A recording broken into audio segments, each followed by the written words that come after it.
গল্প বলো না। আচ্ছা ঠিক আছে, কিন্তু কিরকম গল্প? সুপার হিরোর, আমি হিরোর গল্প শুনতে চাই। ঠিক আছে, আজ আমি তোকে এমন একজন সুপার হিরোর গল্প শোনাবো যার নাম তোকে বলবো না শুরুতেই। বাহ, শুরু করো বাবা। অনেক বছর আগের কথা। একজন মানুষ ছিল, তার নিজের কিছু স্বপ্ন ছিল না, ছিল শুধু এক টুকরো আশা। বাবা, তুমি কোথায় যাচ্ছ? কোথায় আর যাব বল, রোজকার মতো মাঠে। আমিও যাব তোমার সঙ্গে। যাবি? চল তাহলে। পথে যেতে যেতে ছেলে একের পর এক প্রশ্ন করে। বাবা, সূর্য না থাকলে কি হতো? আলো, রোদ, দিন কিছুই হতো না। মানে সব অন্ধকার? একদম তাই। তাহলে সূর্যের অনেক শক্তি। হ্যাঁ রে। বাবা, বৃষ্টি কেন হয়? আর না বাবা, এত প্রশ্ন আমি আর পারছি না। এখন কাজ করতে দে, তুই একটু চুপচাপ বস। বাবা, আমি পড়াশোনা করতে চাই, আমি অনেক কিছু জানতে চাই। ওর এত কৌতূহল, 5 বছর বয়সেই এত প্রশ্ন করে। পড়াশুনো না শেখালে জানবে কি করে? হ্যাঁ রে, তোকে আমি পড়াশুনো অবশ্যই করাবো। বল দেখি, বড় হয়ে কি হতে চাস? বাবা, আমি ডাক্তার হতে চাই। ডাক্তার হতে চাস? খুব ভালো কথা, কিন্তু বল তো, কেন হঠাৎ ডাক্তার হতে চাইছিস? মনে আছে একদিন ফ্যানটা খারাপ হয়েছিল, আমি বলেছিলাম এবার কি হবে? তুমি বলেছিলে ফ্যানের ডাক্তার ডাকতে হবে। আমি তখন অবাক হয়ে জিজ্ঞেস করেছিলাম, ফ্যানের আবার ডাক্তার হয়? তুমি হেসে বলেছিলে, যেমন মানুষ অসুস্থ হলে ডাক্তার ঠিক করে দেয়, যন্ত্র কেউ এসে ঠিক করে দেয়। তাই আমি যদি ডাক্তার হই, তাহলে অনেক অসুস্থ মানুষকে ঠিক করে দিতে পারবো। এইটুকু বয়সে এত গভীর ভাবনা, সত্যি তোকে নিয়ে গর্ব হয় রে। তুই বড় মানুষ হ, মানুষ হ তুই। তোকে আমি পড়াবই। চল, এখন বাড়ি যাই।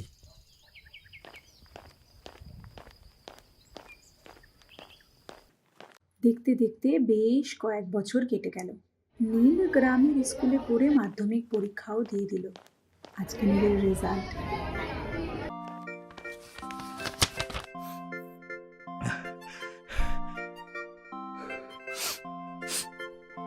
মাধ্যমিকে এত ভালো ফল, সত্যি ভাবতেই পারছি না রে নীল। তুমি তো বলতেই তুই পারবি। আলো না থাকলে ল্যাম্প জ্বালিয়ে পাশে থেকেছ, একটুও ক্লান্ত হওনি। ক্লান্ত তোকে দেখলে ভুলে যেতাম রে। তোর বই কেনার টাকায় যদি দুপুরে একবেলা না খেয়েও থাকতে হয়, তাও পরোয়া করিনি। আমি জানি বাবা, জানি তুমি কত কষ্ট করেছ। এখন আমি আর পিছনে ফিরবো না, ডাক্তার হতেই হবে আমাকে। গ্রামে সবাই বলে গরিবের ছেলে কত দূরই বা যাবে। আমি শুধু বলি, ওর নাম নীল, আকাশ ছুঁতে জন্মেছে। শুনলি গণেশ, নীলের মাধ্যমিকের রেজাল্ট বেরোলো, ভালো নম্বর পেয়েছে। এখন ওর তো স্বপ্ন ডাক্তার হবে। তোর স্বপ্ন তো বুঝলাম, কিন্তু তোর পকেটের কি অবস্থা? জানি টাকাটা খুব দরকার, তবু ভাবি যদি ও আমাদের মতো কষ্টের জীবন থেকে বেরোতে পারে। বেশি ভাবিস না, ডাক্তারি তোর ছেলের জন্য না, বাবুদের ছেলের জন্য। স্বপ্ন দেখিয়ে শেষে কষ্টটাই বাড়াস না। জানি রে, তবু ভাবলাম তোকে বলি, তুই যদি সামান্য কিছু টাকা ধার দিতে পারিস, ভর্তি ফির একটা অংশ। হ্যাঁ, আমার কাছে এলেই বুঝি সব সমাধান। তোর ছেলের ডাক্তারি পড়া কি আমার দায়িত্ব নাকি? না রে না, তেমন বলিনি। ভেবেছিলাম বন্ধু বলে বলি, পরে কাজ করে শোধ দিয়ে দেব। তোর ঋণ শোধ করার ক্ষমতা থাকলে এতদিনে নিজের সংসারটাই তো গুছিয়ে ফেলতি। ছেলেকে আগে পেটে ভাত দে, পরে না হয় ডাক্তার বানাবি। কাকা, এ বছরের জমির কাজ আগেভাগেই করে দেব। যদি কিছু অগ্রিম টাকা দেন ছেলের পড়ার খরচের জন্য। তোর ছেলে আবার ডাক্তার হবে, হ্যাঁ? তোরা হাল চাষ করিস, ডাক্তারি তোদের সঙ্গে মানায়? চেষ্টা তো করতেই পারি। দাদা, 2 কেজি চাল আর একটু ডাল দেন, মাসের শেষে টাকাটা দিয়ে দেব। আর না হারাধান, আগের দেনাও তো শোধ করনি। ছেলের পড়াশোনার জন্য বলেই কবার দিলাম, এবার টাকা না থাকলে মালও নেই। কি হলো বাবা, কেউ সাহায্য করলো? না রে, সবাই বলে এ স্বপ্ন আমাদের জন্য না। তাহলে এবার থেমে যাব?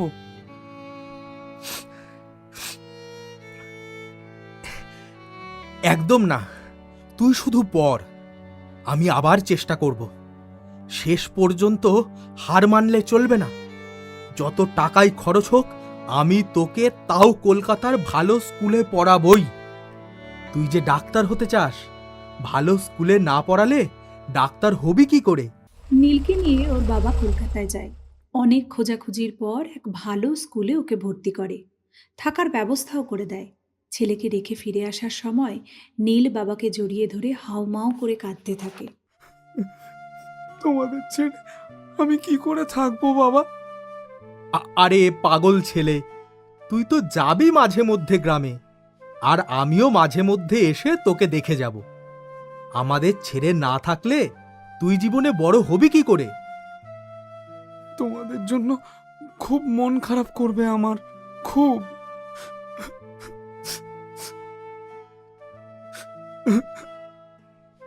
মন খারাপ করলে হবে না, তোকে মন দিয়ে পড়াশুনো করতে হবে। আর মন খারাপের কি আছে? আমি তো তোকে চিঠি লিখব, তুইও আমাদের চিঠি লিখবি। সাবধানে থাকিস, নিজের খেয়াল রাখিস। আমি আমি আসছি, হ্যাঁ। নীলকে রেখে তার বাবা চলে আসে। তার বাবারও খুব কষ্ট হয় মনে মনে, কিন্তু ছেলেকে বুঝতে দেয় না। নীলের মায়েরও খুব মন খারাপ করে নীলের জন্য। এভাবেই 2 বছর কেটে যায়।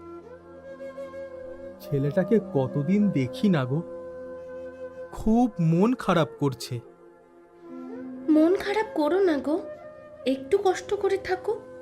তোমার ছেলে বড় ডাক্তার হয়ে ফিরুক, তারপর আমরা আবার একসাথে থাকবো।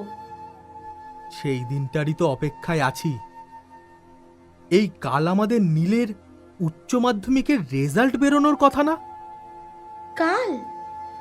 হ্যাঁ, কালকেই তো বেরোনোর কথা। যথারীতি মাধ্যমিকের মতো উচ্চ মাধ্যমিকেও নীলের দুর্দান্ত রেজাল্ট হয়। নীল রেজাল্ট নিয়ে বাড়ি আসে মা বাবার সাথে দেখা করতে। বাবা, মা, নীল, তুই তুই এসেছিস? আমার রেজাল্ট বেরিয়েছে মা, আর আমি আসবো না তোমাদের কাছে রেজাল্ট দেখাতে? কই কই রেজাল্টটা দেখি। কতদিন তোকে দেখিনি বাবা, কতদিন পর দেখছি তোকে। অনেক বড় হ বাবা, তুই অনেক বড় হ, আরো অনেক এগিয়ে যা তুই। আমাদের আশীর্বাদ তোর সঙ্গে সব সময় আছে বাবা। বাবা, আমাকে এবার মেডিকেল কলেজে ভর্তি হতে হবে ডাক্তারি পড়ার জন্য। না, মানে এ- তার জন্য এত টাকা কোথা থেকে জোগাড় হবে? ওসব নিয়ে তুই এত ভাবিস না তো, ও আমি ঠিক একটা কিছু ব্যবস্থা করে নেব। তুই শুধু মন দিয়ে তোর কাজ করে যা। তুমি কোনোদিনই আমায় বুঝতে দাওনি যে আমার পড়াশোনার খরচ তুমি কিভাবে জোগাড় করছো। আমি কিছু জানতে গেলেই তুমি এড়িয়ে যাও। ঠিক আছে বাবা, আমি আর কোনোদিনই তোমাকে এই প্রশ্ন করব না। আমারও খুব জানতে ইচ্ছে করে তুমি কোথা থেকে টাকা পাচ্ছ। আজ এতগুলো দিন হয়ে গেল, আজও তুমি আমায় কিছু বললে না। সময় হোক সব বলবো। এরপর নীল ডাক্তারি পড়ায় ব্যস্ত হয়ে পড়ে। বাবা মার সাথে ঠিকমতো আর কথা বলার সময় পায় না। অন্যদিকে নীলের বাবার শরীর খারাপ হয়। শরীর খারাপ অবস্থায় নীলের বাবা নীলের কথাই সব সময় ভাবতে থাকে। নীল, নীল, খুব কষ্ট হচ্ছে তোমার? নীলকে খুব দেখতে ইচ্ছে করছে গো। নীলকে এখানে আসতে বলবে? কিন্তু ওর যে সামনে পরীক্ষা, এখন এখানে আসলে ওর তো পড়াশোনায় ক্ষতি হয়ে যাবে। আমি তো ওকে এটাও বলিনি যে তোমার শরীর খারাপ। তোমার শরীর খারাপ হয়েছে শুনলে ও চিন্তা করবে, ও আর পড়াশোনায় মন দিতে পারবে না। ও, ওর পরীক্ষা না? তাহলে থাক। ওকে বলনি কিছু? ভালোই করেছো। হ্যাঁ গো, ওর পরীক্ষাটা হয়ে যাক, তারপর আমি ওকে সব বলবো। ওকে এখানে আসতে বলবো।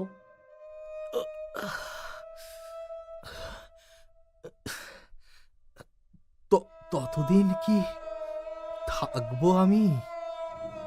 কেন থাকবে না? কিচ্ছু হবে না তোমার, তুমি ঠিক সুস্থ হয়ে যাবে। কিন্তু নীলের মার কথা ভুল প্রমাণিত করে নীলের বাবা এই পৃথিবী ছেড়ে চলে গেলেন। নীলের মাও কান্নায় ভেঙে পড়লেন। তুমি খোকাকে দেখতেও পেলে না। আমি তোমাকে খোকার সাথে দেখা করতে দিলাম না। কি থেকে কি হয়ে গেল এসব? কি হয়ে গেল? কেঁদো না নীলের মা, শক্ত হও। আমি কি নীলকে খবর দেব? ওকে আসতে বলবো এখানে? না না, এখন না, সামনে ওর পরীক্ষা। এখন এসব জানলে ছুটে চলে আসবে সব ছেড়ে। ওর স্বপ্ন, ওর বাবার স্বপ্ন দুটোই ভেঙে যাবে। না, এখন কিছুই বলা যাবে না। ডাক্তারি পরীক্ষা শেষ করে নীল বাড়ি ফিরে আসে। বাড়ি এসে সে তার মাকে জড়িয়ে ধরে। মা, আমার পরীক্ষা খুব ভালো হয়েছে। আমি জানতাম তো তোর পরীক্ষা খুব ভালো হবে। আচ্ছা, বাবা কোথায়? বাবাকে দেখছি না। তোর বাবা আমাদের ছেড়ে অনেক দূর চলে গেছে। মানে? এরপর নীলের মা নীলকে সব কথা জানায়। সব কথা শুনে নীলও কান্নায় ভেঙে পড়ে। এত কিছু হয়ে গেল, তুমি তুমি আমাকে কেন জানালে না? একবার জানালে না মা? সব জানলে তুই পড়া ছেড়ে চলে আসতিস, পরীক্ষা দিতিস না। স্বপ্নটাই যে ভেঙে যেত, তোরও তোর বাবারও। তাই তোকে কিছু বলিনি। হতো না।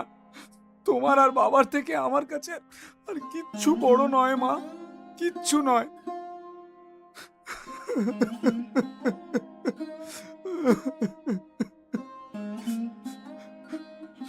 আমি আমি আর তোমাকে ছেড়ে যেতে চাই না মা, আর যেতে চাই না। আরে কি বলছিস তুই? আমি ঠিকই বলছি মা, অনেক হয়েছে। আর না, আমি তোমাকে একা রেখে কোথাও যাব না। আরে পাগল, এত দূর এসে এখন ফিরতে চাইছিস? তুই তো ডাক্তার হতে চেয়েছিলি, এটাই তো তোর স্বপ্ন ছিল।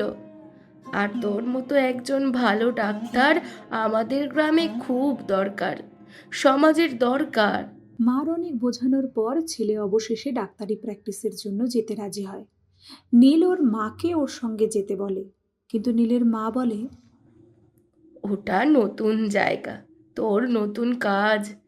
আগে তুই কিছুদিন থাক, তারপর না হয় আমি যাব তোর সাথে। আচ্ছা, তাই হবে। ডাক্তারি প্র্যাকটিসে ব্যস্ত হয়ে পড়ায় নীল অনেক দিন বাড়ি যেতে পারে না। মায়ের সঙ্গে মন খুলে তার কোনো কথাও হয় না। এদিকে বয়স বাড়ার কারণে নীলের মায়ের শরীরে নানান অসুস্থতা দেখা দেয়। তবুও নীল জানে না মা ঠিক কেমন আছেন। তোমার যে ভীষণ শরীর খারাপ গো, এবার তো নীলকে খবর দিতে দাও। না না, ও এখন কত বড় ডাক্তার হয়ে গেছে, ওর এখন কত দায়িত্ব, কত মানুষের প্রাণ বাঁচাতে হবে ওকে। তোমার শরীর খারাপে তোমার পাশে থাকাটাও ওর দায়িত্ব। আমি আজ তোমার কোনো কথাই শুনবো না নীলের মা। আমি আজ নীলকে ফোন করব, করে সব বলবো। সেই প্রতিবেশী ফোনে নীলকে জানায় তার মা অসুস্থ। সব শুনে নীল ছুটে আসে, কিন্তু ভাগ্যদোষে মাকে আর জীবিত দেখতে পায় না।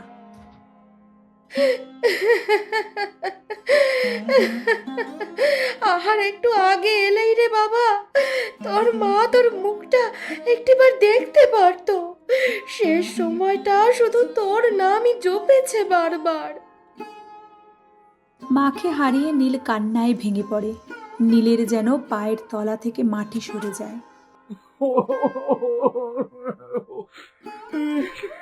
মা, আমি এখন কাকে নিয়ে বাঁচবো মা? তুমি আর বাবা, তোমাদের কঠোর পরিশ্রমে তো আজ আমি ডাক্তার হতে পেরেছি মা। আর আমি সময় পেলাম না তোমার খোঁজ নিতে। কত মানুষের প্রাণ বাঁচালাম, অথচ নিজের মায়ের খবরই রাখতে পারলাম না। ছি, ছি, ছি, ছি। নিজের ওপর ঘেন্না লাগছে, ঘেন্না লাগছে মা, খুব ঘেন্না লাগছে। পরের দিন সকালে নীলের চোখে পড়ে টেবিলে রাখা মায়ের হাতে লেখা একটা চিঠি। ধীরে ধীরে সে চিঠিটা তুলে নেয়, পড়তে শুরু করে। প্রিয় নীল, অনেক দিন তোর খোঁজ পাইনি, তাই ভাবলাম একটা চিঠি লিখি। শরীরটা এখন বিশেষ ভালো নেই, জানি না তোকে আর দেখতে পাবো কিনা। তুই আজ বড় ডাক্তার হয়েছিস, মানুষের পাশে দাঁড়াচ্ছিস, এইটা ভেবেই বুকটা ভরে যায়। তোর বাবার একটা কথা তোকে আজ জানিয়ে যেতে চাই। তুই কতবার জানতে চেয়েছিলি ডাক্তারি পড়ার খরচ কোথা থেকে এলো। সূর্য ডুবে যাচ্ছে, মাঠ ফাঁকা। হারাধন মানে নীলের বাবা রাস্তার ধারে একটা ইটের ওপরে বসে আছেন, চোখে ক্লান্তি, মনের মধ্যে অসহায়তা। হঠাৎই একটা গাড়ি এসে থামে হারাধনের সামনে। সেখান থেকে নেমে আসেন এক মার্জিত পরিপাটি পোশাকের এক ভদ্রলোক, সকলের পরিচিত বড় কর্তা। তুমি হারাধন না? জি, আমি। এখানে এইভাবে একা বসে আছো, সব ঠিক আছে তো? ঠিক আর কাকে বলে কর্তা, জীবনটা কেমন জানেন, সব কিছু করেও কিছুই হয় না। তুমি মন খুলে বলো, মন খুলে বলো কি হয়েছে তোমার? ছেলের মাধ্যমিকের রেজাল্ট ভালো হয়েছে, ও ডাক্তার হতে চায়, কিন্তু টাকা কোথাও কিছু জোগাড় হলো না কর্তা। বন্ধুরা হাসে, দোকানি অপমান করে, জমির মালিক কটাক্ষ করে, কোথাও কোথাও ভরসা পেলাম না। জানো হারাধন, একটা কথা তোমাকে বলবো ভাবছিলাম অনেকক্ষণ ধরে। আমার স্ত্রীর শরীরটা খুব খারাপ, কিডনির সমস্যা। ডাক্তাররা বলেছে কিডনি প্রতিস্থাপন ছাড়া আর কোনো উপায় নেই। একজন উপযুক্ত ডোনার পাওয়া খুব জরুরি হয়ে উঠেছে, অথচ এত খোঁজ করেও কাউকে পাচ্ছি না। ও ও আমি না না, বলবেন না কিছু। শুনুন না, আমি জানি এটা সহজ সিদ্ধান্ত নয়, কিন্তু আপনি যদি ডোনার হতে রাজি থাকেন, আমি সব চিকিৎসার দায়িত্ব নেব, আর আপনার ছেলের লেখাপড়ার পুরো খরচ আমি বহন করব। কিন্তু এই কথা শুধু আমাদের দুজনের মাঝেই থাকবে, কারোর সঙ্গে ভাগ করবেন না। আমি রাজি কর্তা। আমার ছেলেকে মানুষের মতো মানুষ হতে হবে, ওকে মানুষ হতেই হবে। আর তার জন্য যদি আমার এই শরীরটা কাজে আসে, তবে কেন নয়। আপনার এই আত্মত্যাগ অনেক বড়। আপনি শুধু একজন বাবা নন, আপনি একজন যোদ্ধা। তোর বাবা কখনো চাইনি তুই জানিস, কিন্তু আমি চাই তুই জানিস। তোর স্বপ্নের পথটা যে নিজের রক্ত ঘামে করে দিয়ে গেল, সেই তোর জীবনের সত্যিকারের হিরো, তোর বাবা। আমরা গর্ব করি তোকে নিয়ে, আজীবন করব। ভালো থাকিস বাবা। ইতি, তোর মা। বাবা, বাবা তুমি আমার সুপার হিরো বাবা। আমি কথা দিচ্ছি, তোমার স্বপ্ন আমি আমি কখনো ভাঙতে দেব না, কখনো না। বাবা, বাবা তুমি আমার সুপার হিরো বাবা।